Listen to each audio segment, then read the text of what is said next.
बेटा हम लोग जो है चैप्टर पढ़ रहे हैं 7, जिसके अंदर हम लोगों ने परमाणु से संबंधित जो विभिन्न मॉडल दिए गए थे ना, डाल्टन का हो गया, थॉमसन का हो गया, रदरफोर्ड का हो गया, निल्स बोर का हो गया, वो हम लोग देख चुके हैं। अब आता है तत्वों का वर्गीकरण। तत्व आप लोगों ने पढ़ा है, हाइड्रोजन, हीलियम, लिथियम, है ना। ये सब क्या है? ऑक्सीजन, बेरिलियम, बोरॉन, कार्बन, ये सब क्या है? तत्व है।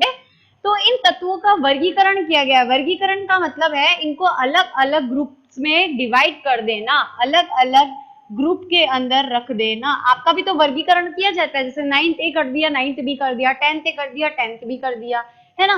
तो अलग है सारे 10th के बच्चे, लेकिन फिर भी क्या किया? अलग अलग ग्रुप में किया, क्योंकि सारों को एक ही क्लास में भर देंगे तो क्या होगा? पढ़ पाएंगे क्या क्लास में? नहीं, है ना। तो उसी तरीके से इनको अलग अलग ग्रुप में क्या किया गया है? डिवाइड किया गया है। इसे हम क्या कहते हैं? वर्गीकरण करते हैं। सन 1800 तक 31 तत्व ज्ञात थे, फिर 1865 तक 63 तत्व ज्ञात थे। वर्तमान के अंदर टोटल अभी कितने तत्व ज्ञात हैं? ये जैसे हाइड्रोजन, हीलियम, लिथियम, ऐसे कितने तत्व ज्ञात हैं केमिस्ट्री के अंदर? 118 तत्व ज्ञात हैं, जिनमें से 91 तो धातुएं हैं, 20 अधातु है और 7 उपधातु है। ठीक है। धातु पढ़ा है आप लोगों ने, क्या क्या गुण होते हैं? कठोर होती है, पीट के चद्दर बना सकते हैं, है ना। चमक होती है। फिर अधातु के अंदर क्या होता है? पीटा नहीं जा सकता, अगर हम लोग हथौड़े से मारते हैं तो टूट जाते हैं, तन्यता नहीं होती।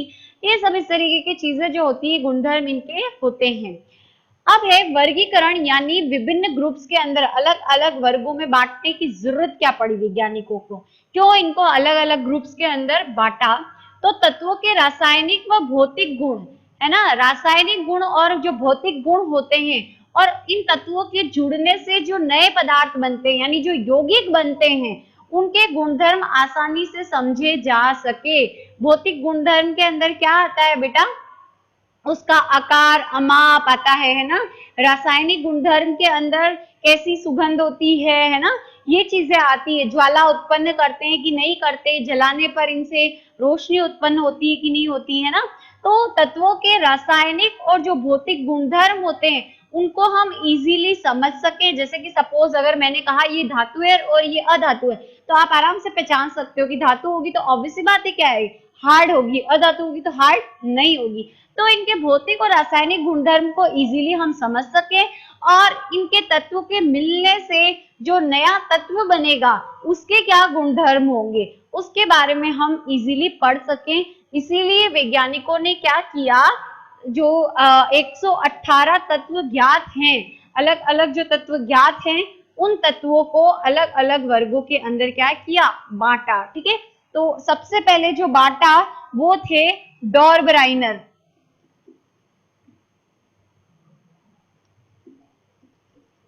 डॉर्बराइनर ने सबसे पहले तत्वों को क्लासिफाई किया। आ रही बात समझ में? डॉर्बराइनर का त्रिक कहा जाता है। इन्होंने डॉर्बराइनर त्रिक दिया, समझ में आ रहा है? फिर सेकंड जो बांटा किसने? न्यूलैंड के द्वारा। इन्होंने, इनका कहा जाता है न्यूलैंड का अष्टक का नियम। अरे बात समझ में? फिर उसके बाद मेंडलीफ ने आवर्त सारणी दी। मेंडलीफ की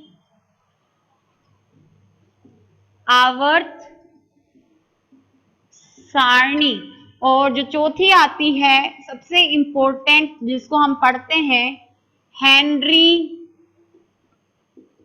मोजले की आधुनिक आवर्त सारणी। समझ में आ गया? यानी इन वैज्ञानिकों ने सबसे पहले तत्वों को किसने बांटा? डॉर्बराइनर ने। इन्होंने डॉर्बराइनर नाम त्रिक नामक एक संरचना दी क्लासिफाई करके। फिर न्यूलैंड ने दिया, न्यूलैंड ने अष्टक नियम दिया। फिर मेंडलीफ की आवर्त सारणी दी गई मेंडलीफ के द्वारा। और फिर हेनरी मोजले नामक वैज्ञानिक ने आधुनिक आवर्त सारणी दी, जिसको आप जो है इस तरीके से पढ़ते हो, देखते हो केमिस्ट्री की बुक्स के अंदर, देखते हो ना। तो ये जो है मेंडलीफ की जो आवर्त सारणी है, मेंडलीफ की आवर्त सारणी कुछ ऐसी थी, है ना, उसके बाद ये जो आप पढ़ते हो ना, जनरली आप केमिस्ट्री की फाइल लाते हो तो उसके अंदर देखते हो, तो ये हेनरी मोजले की थी और आधुनिक आवर्त सारणी इसे कहा जाता है। इसी के अकॉर्डिंग हम तत्वों को क्या करते हैं, पढ़ते हैं, इन 118 तत्वों को। तो सबसे पहले हम देखेंगे डॉर्बराइनर का त्रिक।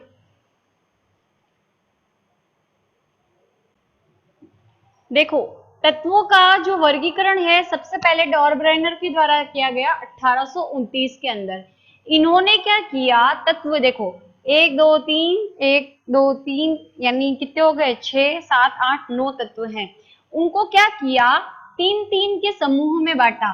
1 2 3 एक ग्रुप में हो गए, 1 2 3 एक ग्रुप में हो गया, क्लोरीन ब्रोमीन आयोडीन एक ग्रुप में हो गया। ठीक है, तो 3 3 के जो समूह है, यानी ये एक त्रिक हो गया, ये दूसरा त्रिक हो गया और ये तीसरा त्रिक हो गया, 3 यानी त्रिक। ठीक है, तो क्या किया कि डॉर्बराइनर के द्वारा ऐसे तत्व जिनके रासायनिक और भौतिक गुणधर्म समान होते हैं, आ रही बात समझ में, उन तत्वों को एक ग्रुप में रख दिया और इस ग्रुप को क्या दिया, उसने नाम दिया त्रिक दिया। यानी ये जैसे एक ग्रुप बनाया ना, तो ये तीनों एक ग्रुप में है, तो इन तीनों जो तत्व हैं उनके रासायनिक गुणधर्म और भौतिक गुणधर्म क्या होंगे, समान होंगे। अरे बात समझ में, तो ऐसे तत्व जिनके रासायनिक और भौतिक गुणधर्म समान होते हैं उनको एक ग्रुप में रखा और इस ग्रुप को नाम दिया उन्होंने त्रिक। समझ आ गया। फिर उसके बाद इन्होंने जो अपना त्रिक बनाया, बढ़ते परमाणु भार के आधार पर बनाया। देखो ऊपर से आप देख रहे हो तो 7 है इसका परमाणु भार, इसका 23 है और इसका 39 है, यानी बढ़ता परमाणु भार जो है उसके आधार पर, यानी जिसका सबसे कम होगा वो पहले आएगा और जिसका ज्यादा होगा उसको बाद में रखा। और परमाणु भार होता क्या है बेटा, पता है ना, कि ये परमाणु है, इसका ये नाभिक है, नाभिक में क्या होते हैं, प्रोटॉन, इन पे प्लस चार्ज होता है और सेकंड होते हैं न्यूट्रॉन। तो प्रोटॉन और न्यूट्रॉन की जो संख्या होती है उसे हम क्या कहते हैं, परमाणु भार। समझ में आ गया। तो बढ़ते हुए परमाणु भार के आधार पर उन्होंने रखा। फिर इन्होंने एक पॉइंट दिया कि ये जो हमने तत्वों को एक त्रिक में रखा है, इसके अंदर अगर हम इस तत्व और इस तत्व यानी पहले और तीसरे तत्व का क्या करें, परमाणु भार का औसत निकालें। क्या निकालें, औसत। औसत कैसे निकालते हैं बेटा, कि जो भी संख्या हमें दी हुई होती है, क्वांटिटी हमें दी हुई होती है, जैसे कि 2 व्यक्ति है ना, उनके 3 व्यक्ति है, उनके पास कितने कितने केले हैं, 2 किलो, 4 किलो, एक के पास 2 किलो है, एक के पास 4 किलो है और एक के पास 6 किलो है। तो इसका औसत केले निकालिए, है ना, औसत निकालिए। तो हम क्या करेंगे, केजी को ऊपर रख देंगे, 2 केजी, 4 केजी और 6 केजी। टोटल कितने हैं व्यक्ति, 3, तो इन 3 का हम क्या करेंगे, भाग दे देंगे, तो हमारे पास औसत आ जाएगा, एवरेज आ जाएगा। ठीक है, तो उन्होंने ये कहा कि अगर हम पहले तत्व और तीसरे तत्व का क्या निकालते हैं, औसत निकालते हैं, किसका, परमाणु भार का औसत निकालते हैं, तो जो इन दोनों का औसत आएगा वो किसके बीच का आएगा, इस बीच वाले तत्व के परमाणु भार के बराबर आएगा। जैसे कि क्या किया, पहला तत्व इस पहले त्रिक के अंदर देखते हो लिथियम में, और ये हमारा पोटेशियम है ना, तो लिथियम का और पोटेशियम का परमाणु भार हम जोड़ देंगे।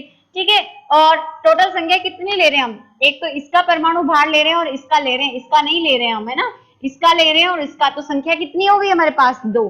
ठीक है, तो लिथियम का कितना है परमाणु भार, 7 है, और इसका कितना है, पोटेशियम का 39 है, इसके वाले का पोटेशियम कहते हैं इसको, 39 हो गया। संख्या कितनी है, एक तो इसका ले रहे हैं हम, एक इसका ले रहे हैं, तो कितने हो गए, 2। तो हम किसका भाग देंगे, 2 का। ठीक है, जोड़ोगे 39 और 7 को तो कितना आएगा बेटा, 46 डिवाइडेड बाय 2 कितना आ जाएगा, 2 तिया 6, 2 दूनी 4, 30। किसके बराबर आ गया, इस 23 के बराबर। तो कहने का मतलब है कि मध्य वाले तत्व का परमाणु भार जो होता है वो शेष 2 तत्व, शेष यानी पहला और जो तीसरा होता है, इस दोनों तत्वों के परमाणु भार के औसत के बराबर होता है। आ रही बात समझ में। अब क्वेश्चन ऐसा नहीं देगा आपको कि लिथियम का परमाणु भार इतना है और पोटेशियम का परमाणु भार इतना है। क्वेश्चन देखो कैसे देगा वो आपको, कि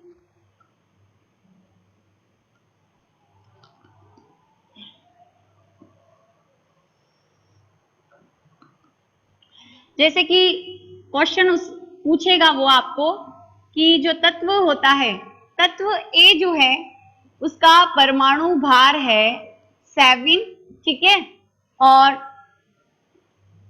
तत्व सी का परमाणु भार है 39, ठीक है। तो बी तत्व का परमाणु भार ज्ञात कीजिए डॉर्बराइनर के अनुसार।